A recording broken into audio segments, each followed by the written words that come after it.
اور جماعت ہوتی ہو وہاں اللہ پاک کی رضا کے لیے نیت کے ساتھ ٹھہرنا اعتکاف کہلاتا ہے۔ اعتکاف 3 قسم پر ہے: واجب، سنت موقدہ، نفل۔ واجب یہ ہے کہ آپ نے سنت مانی کہ میرا مریض ٹھیک ہو جائے گا تو ہم اعتکاف کریں گے۔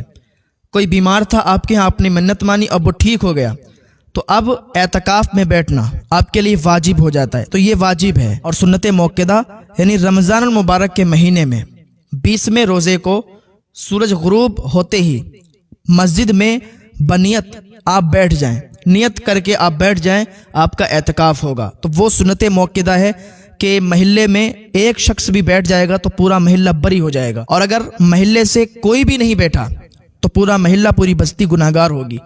تو اعتکاف میں زیادہ سے زیادہ لوگ بیٹھ جائیں، بیٹھا کریں، یہ ثواب کا کام ہے۔ اور نفل یہ ایسا ہے کہ آپ مسجد میں داخل ہوئے، اعتکاف کی نیت کر لی، اور آپ جب تک مسجد میں ہے تب تک آپ کا اعتکاف ہے، اور جب آپ مسجد سے باہر نکلے تو پھر آپ کا اعتکاف ختم ہو گیا۔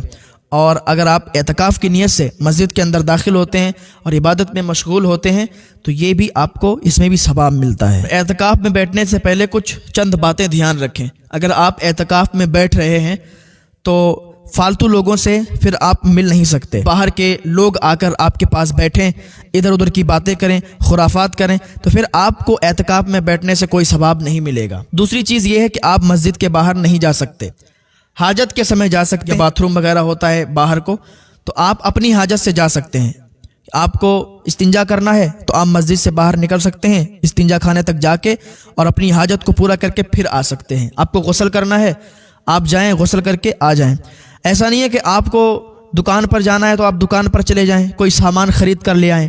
تو ایسا اگر کریں گے تو ایک قدم بھی باہر نکالیں گے تو پھر آپ کا اعتکاف ٹوٹ جائے گا اور آپ کو کوئی ثواب نہیں دیا جائے گا۔ لہٰذا جو لوگ اعتکاف میں بیٹھتے ہیں تو ان باتوں کا خیال کریں کہ آپ کو مسجد کے باہر قدم نہیں رکھنا ہے، مسجد کے باہر نہیں جانا ہے۔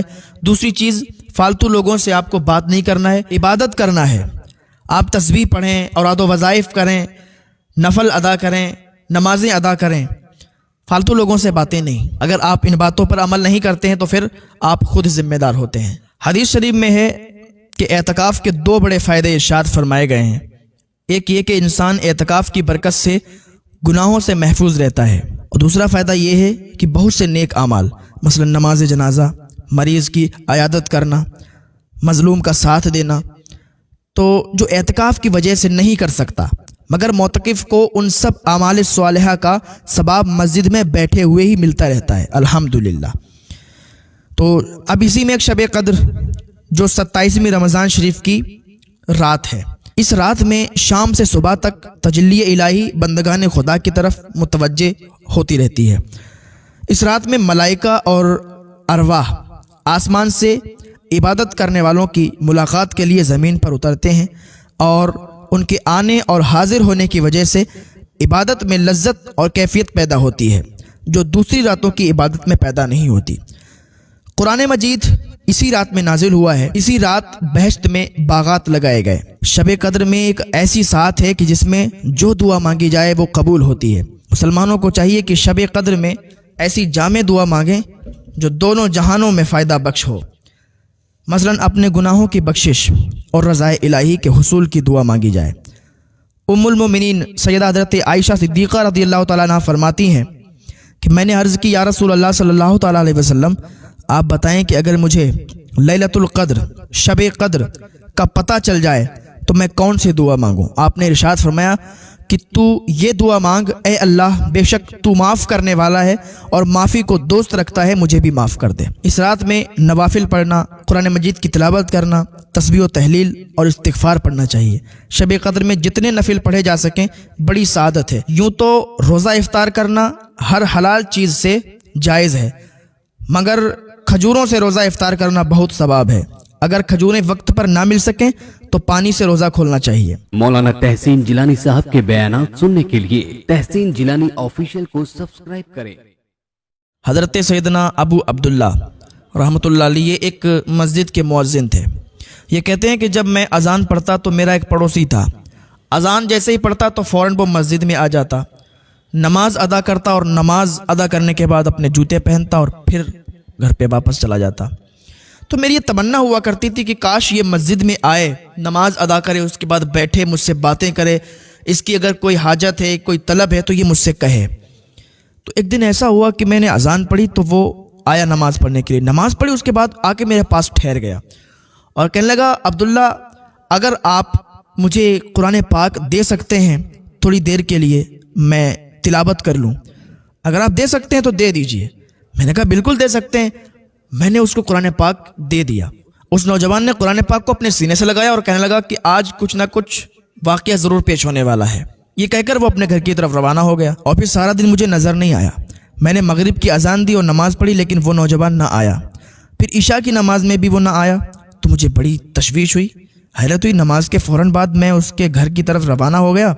جب وہاں پہنچا تو دیکھا کہ اس نوجوان کی میت وہاں موجود تھی، یعنی وہ انتقال کر گیا تھا، اس کی موت ہو چکی تھی۔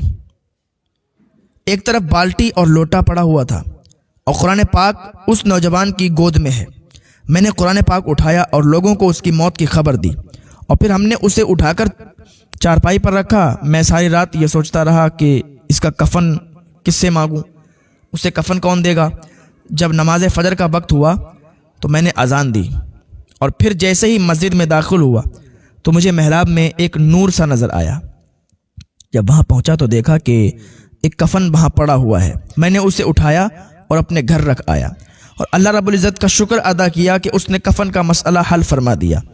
پھر میں نے نماز فجر پڑھنا شروع کی۔ جب سلام پھیرا تو دیکھا کہ میری دائیں طرف حضرت سیدنا ثابت بنائی، حضرت سیدنا مالک بن دینار، حضرت سیدنا حبیب فارسی اور حضرت سیدنا صالح رحمہ اللہ تعالی موجود ہیں۔ میں نے ان سے پوچھا اے میرے بھائیو، آج صبح صبح آپ لوگ یہاں کیسے تشریف لائے، خیریت تو ہے؟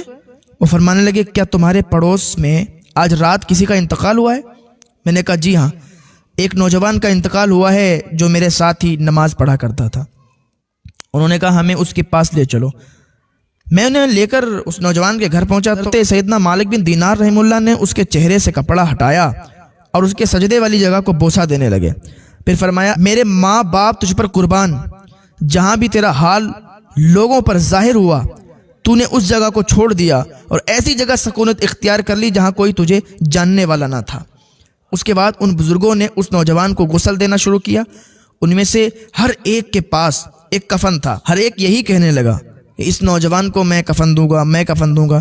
جب معاملہ طول پکڑ گیا تو میں نے ان سے کہا میں ساری رات اسی پریشانی میں رہا کہ اس نوجوان کو کفن کون دے گا۔ پھر صبح جب میں مسجد میں آیا اور اذان دینے کے بعد نماز پڑھنے لگا تو سامنے محراب میں مجھے یہ کفن نظر آیا۔ میں نہیں جانتا کہ کس نے یہ کفن وہاں رکھا تھا۔ اس پر سبھی کہنے لگے کہ اس نوجوان کو یہی کفن دیا جائے گا۔ پھر ہم نے اسے وہی کفن دیا اور اسے لے کر قبرستان کی طرف چل دیے۔ اس نوجوان کے جنازے میں اتنے لوگ شریک ہوئے کہ ہمیں کندھا دینے کا بھی موقع نہ مل سکا۔ معلوم نہیں کہ اتنے زیادہ لوگ کہاں سے اس نوجوان کے جنازے میں شرکت کے لیے آ گئے تھے، کہ جو اللہ تعالیٰ کا ہو جاتا ہے، جو اللہ کا ہو جاتا ہے پھر اللہ اس کا ساتھ دیتا ہے۔ اللہ اسے یوں رسوا نہیں کرتا، زمانے میں ذلیل نہیں کرتا، بلکہ جب وہ زمانے سے جاتا ہے، جب وہ انتقال کر جاتا ہے تو پھر لوگ اس کی مثالیں پیش کرتے ہیں کہ ہاں کوئی تھا، تو ایسا بنے کہ لوگ آپ کی مثال پیش کریں کہ یار کوئی بندہ تھا، کہ آپ کے جانے کے بعد لوگ آپ کی کمی محسوس کریں، ایسا سچا اور نیک انسان بن جائیں۔ اللہ تعالیٰ یوں زمانے میں رسوا نہیں ہونے دیتا ہے۔ آپ اللہ کے ہو کر تو دیکھو یار، اللہ کی بارگاہ میں آ کر تو دیکھو۔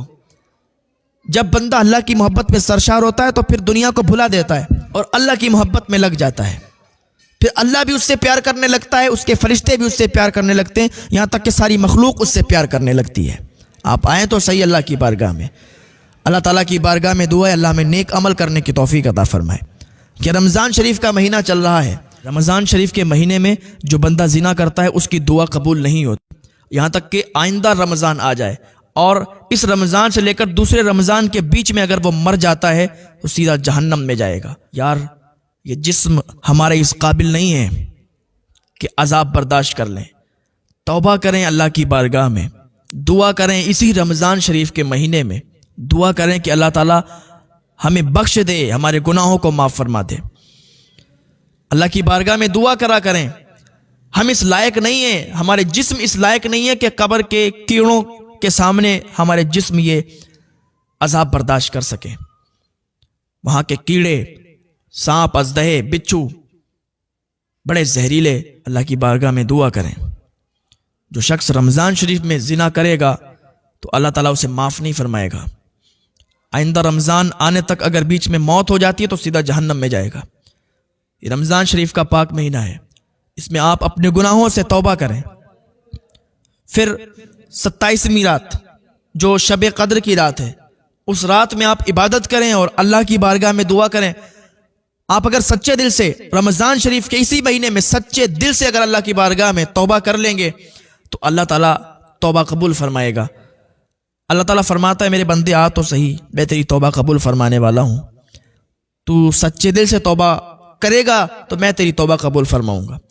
تو یہ مہینہ ہمیں پاک مہینہ ملا ہے، یہ ہمارے ہاتھوں سے چلا نہ جائے، ہمارے درمیان سے گزر نہ جائے، اس سے پہلے ہی ہم اللہ کی بارگاہ میں آ جائیں اور توبہ و استغفار کر لیں۔ کچھ لوگ تو ایسے ہوتے ہیں کہ انہیں رمضان شریف کے مہینے میں بھی عبادت کی توفیق نہیں ہوتی ہے، رمضان شریف کے مہینے میں بھی عبادت نہیں کرتے ہیں، فالتو کی خرافاتیں کرتے رہتے ہیں، فالتو کی باتیں کرتے رہتے ہیں، لیکن رمضان شریف کا مہینہ نصیب ہوتا ہے اور پھر بھی عبادت نہیں کر پاتے، اپنے اللہ کو راضی نہیں کر پاتے۔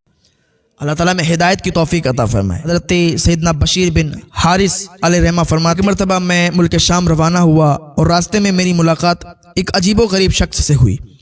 اس کے جسم پر ایک پھٹا پرانا کپڑا تھا جس میں جگہ جگہ گرہیں لگی ہوئی تھیں۔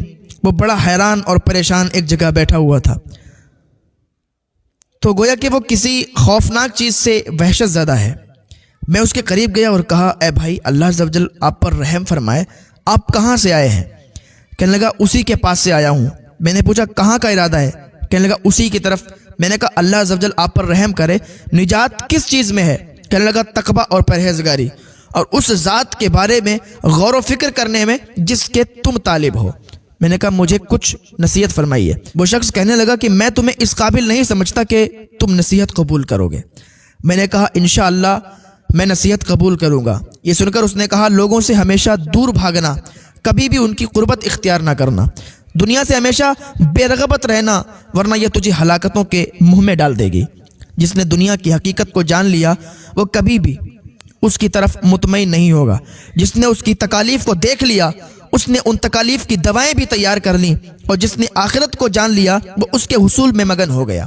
جو شخص بھی آخرت کی نعمتوں میں غور و فکر کرتا ہے وہ ضرور ان کو طلب کرتا ہے، اور مشکل ترین نیک اعمال اس کے لیے آسان ہو جاتے ہیں۔ جب ان کی اخروی نعمتوں کی طرف ہر سمجھدار کا دل مائل ہوتا ہے تو جس پروردگار عز و جل نے یہ نعمتیں بنائیں اور انہیں پاکیزہ و سرور کن بنایا، وہ ذات اس بات کی زیادہ مستحق ہے کہ اس کی طرف رغبت کی جائے اور اسی کی رضا کے لیے اعمال صالحہ کیے جائیں۔ لہذا عقل مند لوگ مخلوق کی بجائے خالق کی طرف دل لگائے ہوئے ہیں، اسی کی محبت کے اسیر ہیں۔ وہ پروردگار انہیں اپنی محبت کے جام پلاتا ہے اور یہ لوگ اپنی زندگی میں ہر وقت اس کی محبت کے پیاسے ہیں۔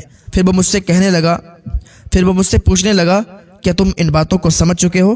میں نے بیان کی۔ میں نے کہا اللہ عز و جل آپ پر رحم فرمائے، جو کچھ آپ نے بیان کیا ہے میں وہ تمام باتیں سمجھ چکا ہوں۔